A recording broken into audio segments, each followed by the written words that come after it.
Très chère Jacqueline Pouliquin, merci de nous accueillir une nouvelle fois, de nous accorder cette grande marque d'amitié à Henri Lot et à moi-même et de nous avoir permis donc d'organiser ce colloque dans ce splendide endroit à la Fondation Saint-Jacques-Polignac.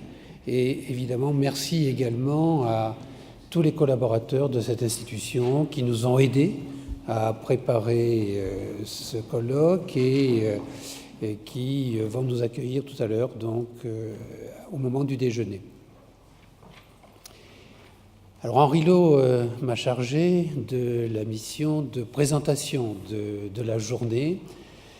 Alors messieurs les académiciens, mesdames, messieurs, chers amis, donc nous avons retenu ce thème qui interroge la médecine, qui interroge notre société, et donc nous lui avons donné comme titre « Identité et genre ». S'agissant de ce thème, bien sûr, on ne peut pas ne pas évoquer le chevalier d'Éon, né à Tonnerre en 1728, Charles, Geneviève, Louis d'Éon de Beaumont a vécu une existence marquée par l'ambiguïté de son identité, puisqu'il aurait passé 49 années habillé en homme et 33 années habillé en femme. Charles, Geneviève, Louis étaient bien dotés d'attributs masculins, même si certains de ses aspects physiques étaient plus ambigus, paraît-il. L'identité, c'est bien sûr ce qui porte la reconnaissance d'un individu par lui-même et par les autres, l'enchaînement des expériences vécues, la relation à soi-même, et aussi les caractéristiques physiques et pourquoi pas psychologiques. L'identité rassemble donc des caractères objectifs, indicateurs de qui je suis.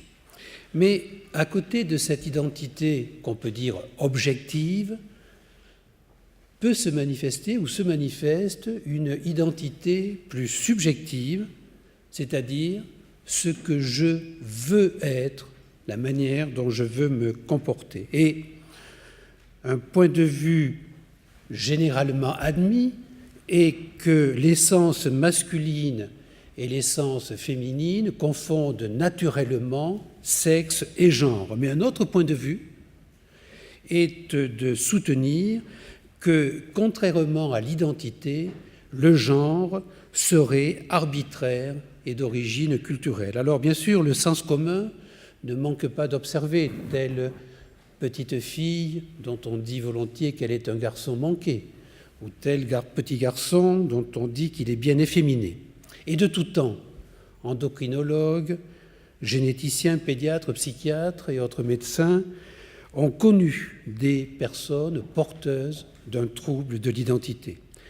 Trouble de l'identité objective, bien sûr, s'agissant d'états dits intersexués, d'hermaphrodisme, ou encore de perte d'identité tout court. Peut-être parlerons-nous dans la journée de l'amnésique de Rodez, qui a inspiré Jean Anouilh pour Le Voyageur sans bagages, et puis trouble de l'identité subjective, s'agissant de transvestisme ou encore de transsexualisme.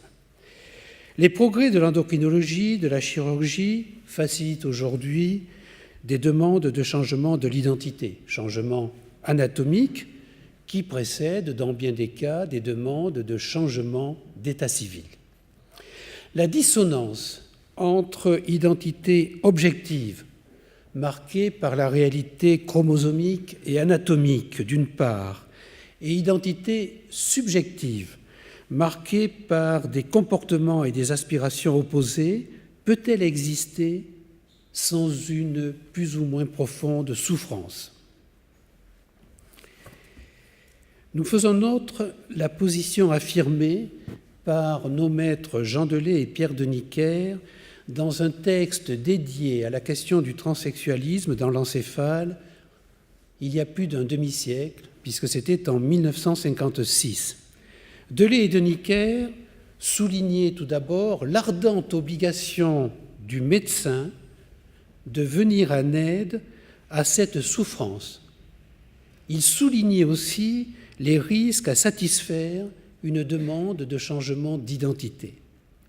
Tout en soutenant donc le devoir du médecin, tout tenter pour guérir celui qui souffre, ces auteurs posaient la question: l'hormonothérapie et la chirurgie pour changer les apparences suffisent-elles, peuvent-elles suffire à apaiser les difficultés psychologiques sous-jacentes?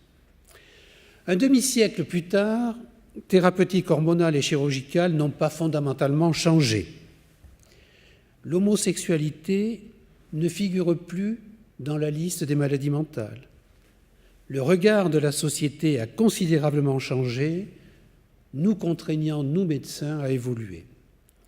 Difficultés psychologiques, dans le langage d'aujourd'hui, c'était le terme employé par Delay et Deniker dans leur article, aujourd'hui on dirait trouble de la personnalité, pour définir cet océan bien mal exploré par la médecine. Souvenons-nous l'étymologie du terme personnalité.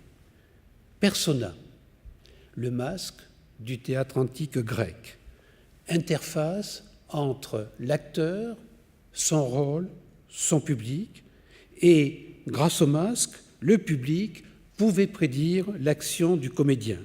Mais chaque acteur n'avait droit qu'à un masque par représentation. Décidément, Charles Geneviève Louis n'a pas respecté cette règle. La notion de personnalité est complexe, à la fois stable et évolutive, synthèse de données innées et acquises, mais aussi toujours en interaction avec l'environnement. Alors que l'Organisation mondiale de la santé définit la santé comme un état de bien-être, bien-être physique, bien-être psychologique, bien-être social, la médecine d'aujourd'hui définit un trouble de la personnalité comme un état durable qui fait souffrir la personne et ou son entourage. Formulons le vœu que les regards historiques, sociologiques, cliniques qui vont nous être proposés nous aident à mieux cerner ces notions de personnalité, d'identité, de genre et, pourquoi pas, à mieux appréhender notre propre identité. Alors, en fin de matinée, un témoignage d'une personne porteuse d'un trouble de l'identité de genre nous sera proposé. Je pense que je serai votre porte-parole en disant à cette personne notre respectueuse et vive gratitude pour le témoignage que cette personne a accepté de venir nous apporter. Alors, merci à toutes et à tous pour votre présence. Donc, je dis tout de suite aux intervenants que le colloque est enregistré audio et visuel et qu'il est donc filmé et les conférences seront ensuite accessibles sur le site de la Fondation Saint-Ger-Polignac. Et donc, je vais maintenant appeler le premier intervenant. Jacqueline, je n'ai pas excusé le président de la Fondation Saint-Ger-Polignac parce que je m'étais dit dans un premier mouvement que son absence serait moins évidente, mais je réalise qu'elle est très présente, cette absence, et donc je dis les excuses du président Yves Pouliquen qui est retenu aujourd'hui, qui ne peut pas se joindre à nous, mais dont nous sommes accueillis par Madame Jacqueline Pouliquen, par notre amie et notre soutien infaillible Jacqueline Pouliquen.